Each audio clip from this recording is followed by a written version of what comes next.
തുലാമാസത്തിലെ വെളുത്ത പക്ഷ ഷഷ്ടിയാണ് സ്കന്ദഷഷ്ടി.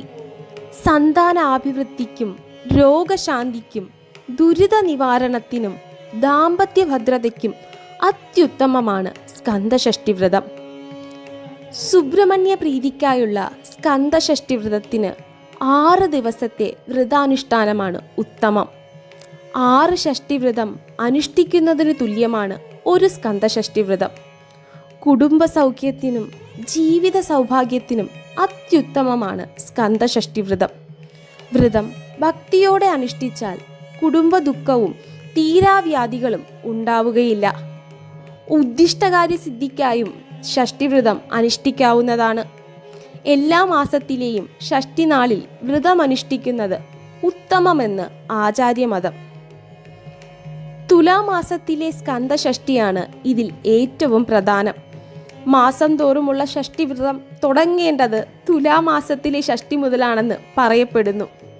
കേരളത്തിലെ ഏറ്റവും പഴക്കം ചെന്ന ക്ഷേത്രങ്ങളിലൊന്നായ ഹരിപ്പാട് ശ്രീ സുബ്രഹ്മണ്യ സ്വാമി മഹാക്ഷേത്രം കേരളത്തിലെ ഏറ്റവും വലിയ മുരുകക്ഷേത്രങ്ങളിൽ ഒന്നാണ്. ആലപ്പുഴ ജില്ലയിലെ ഹരിപ്പാട് എന്ന സ്ഥലത്താണ് ഈ ക്ഷേത്രം സ്ഥിതി ചെയ്യുന്നത്.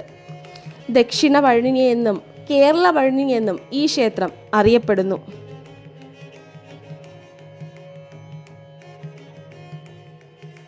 ഷഷ്ടി ദിനത്തിന് 5 ദിവസം മുൻപേ വ്രതം ആരംഭിക്കുക. തലേന്ന് ഒരിക്കലോടെ ഷഷ്ടി ദിനത്തിൽ മാത്രം വ്രതം അനുഷ്ഠിക്കുന്നവരുണ്ട്.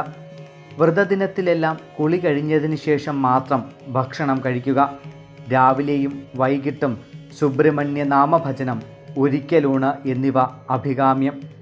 ഷഷ്ടി ദിവസം ഉപവാസത്തോടെ സുബ്രഹ്മണ്യസ്വാമി ക്ഷേത്രത്തിൽ ദർശനവും വഴിപാടുകളും മറ്റും നടത്തി ഉച്ചസമയത്തെ ഷഷ്ടി പൂജയും തൊഴുത് ക്ഷേത്രത്തിൽ നിന്ന് ലഭിക്കുന്ന നേദിച്ച പടച്ചോറും കഴിച്ചു വേണം വ്രതം പൂർത്തിയാക്കുവാൻ. ഷഷ്ടി ദിനത്തിൽ സന്ധ്യയ്ക്ക് സുബ്രഹ്മണ്യ ഭജനവും ഷഷ്ടി സ്തുതികളും ചൊല്ലുന്നതും ഉത്തമമാണ്. പിറ്റേന്ന് തുളസി തീർത്ഥം സേവിച്ച് പാരണവിടുന്നു. ഉമാമഹേശ്വരൻ്റെ പുത്രനായ സുബ്രഹ്മണ്യൻ താരകാസുര നിഗ്രഹത്തിന് ശേഷം ശൂരപത്മാസുരനുമായി യുദ്ധം ചെയ്തു. മായാവിയായ അസുരൻ സുബ്രഹ്മണ്യനെ മറ്റുള്ളവരുടെ മുന്നിൽ അദൃശ്യനാക്കി. സ്കന്ദനെ കാണാതെ ദുഃഖിതരായ ദേവന്മാരും മാതാവായ പാർവതീദേവിയും തുടർച്ചയായി 6 ദിവസം വ്രതമനുഷ്ഠിക്കുകയും തന്മൂലം ശൂരപത്മാസുരൻ്റെ മായയെ അതിജീവിച്ച സുബ്രഹ്മണ്യൻ തുലാമാസത്തിലെ ഷഷ്ടി ദിനത്തിൽ അസുരനെ വധിക്കുകയും ചെയ്തു.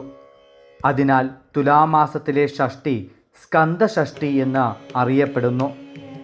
വർഷത്തിൽ 3 തവണ കൊടിയേറ്റോടും ആറാട്ടോടും കൂടി 10 ദിവസത്തെ ഉത്സവം നടക്കുന്ന അപൂർവം ക്ഷേത്രങ്ങളിലൊന്നാണ് ഹരിപ്പാട് സുബ്രഹ്മണ്യ ക്ഷേത്രം. വിഷുവിന് കൊടിയേറുന്ന ചിത്തിര ഉത്സവമാണ് ഏറ്റവും പ്രധാനം. ചിങ്ങമാസത്തിലെ തിരുവോണ നാളിൽ ആറാട്ട് വരത്തക്ക വിധം 10 ദിവസം മുൻപ് കൊടിയേറി തുടങ്ങുന്ന ആവണി ഉത്സവം. ധനുമാസത്തിലെ തിരുവാതിര നാളിൽ ആറാട്ട് വരത്തക്ക വിധം ആഘോഷിക്കുന്ന മാർഗഴി ഉത്സവം എന്നിവയാണ് മറ്റ് ഉത്സവങ്ങൾ. രാജഭരണകാലം മുതൽ തുടർന്നു പോരുന്ന ആചാരമാണിത്. ഹരിപ്പാട് എന്ന സ്ഥലം മുൻപ് ഏകചക്രമെന്നും ഹരിഗീതപുരമെന്നും അറിയപ്പെട്ടിരുന്നു. പ്രാദേശികമായി ഈ ക്ഷേത്രം ഹരിപ്പാട് ശ്രീ സുബ്രഹ്മണ്യസ്വാമി മഹാക്ഷേത്രം എന്നാണ് അറിയപ്പെടുന്നത്. കുറഞ്ഞത് 3500 വർഷത്തെ പഴക്കമുണ്ടെന്ന് വിശ്വസിക്കപ്പെടുന്നു.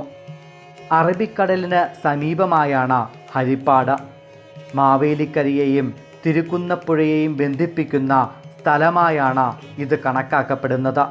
മയൂര സന്ദേശത്തിൻ്റെ നാടായും ഇത് വാഴ്ത്തപ്പെടുന്നു. ഐതിഹ്യമനുസരിച്ച് ഇപ്പോഴത്തെ ക്ഷേത്രം മകരമാസത്തിലെ പുഷ്യനക്ഷത്രത്തിൽ പ്രതിഷ്ഠ നടത്തിയതാണ് എന്ന് വിശ്വസിക്കപ്പെടുന്നു.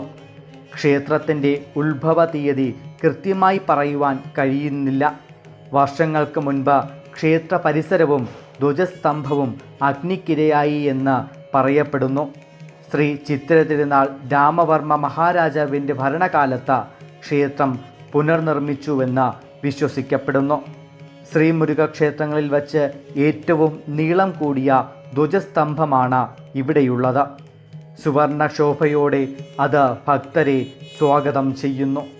ക്ഷേത്രത്തിൻ്റെ കിഴക്കുവശത്താണ് ഇത് സ്ഥിതി ചെയ്യുന്നത്. പ്രധാന ശ്രീകോവിലിലേക്ക് പ്രവേശിക്കുന്നതിന് മുൻപ് വിവിധ ദേവതകളെ ചിത്രീകരിക്കുന്ന ചുവർ ചിത്രങ്ങൾ വരച്ച ചുവരുകൾ നമുക്ക് കാണുവാൻ കഴിയും. ഇവിടുത്തെ പ്രധാന ദേവൻ ശ്രീ കാർത്തികേയ സ്വാമിയാണ്. അദ്ദേഹത്തെ ശ്രീ ഹരിഗീത പുരീഷൻ എന്നും വിളിക്കുന്നു.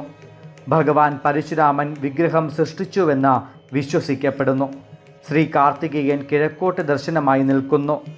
4 കൈകളുണ്ട്. മുകളിലെ കൈകളിൽ വിശുദ്ധ വേലും വജ്രായുധവും അദ്ദേഹം പിടിച്ചിരിക്കുന്നു. താഴത്തെ കൈകളിൽ ഒന്നിൽ അഭയമുദ്ര ധരിച്ചിരിക്കുന്നു. മറ്റേ കൈ തുടയിലാണ്.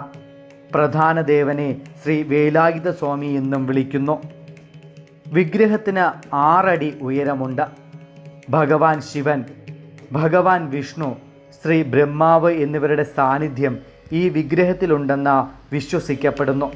18 മേഖലകളുടെ ഭഗവാനായി അദ്ദേഹത്തെ കണക്കാക്കുകയും ചെയ്യുന്നു.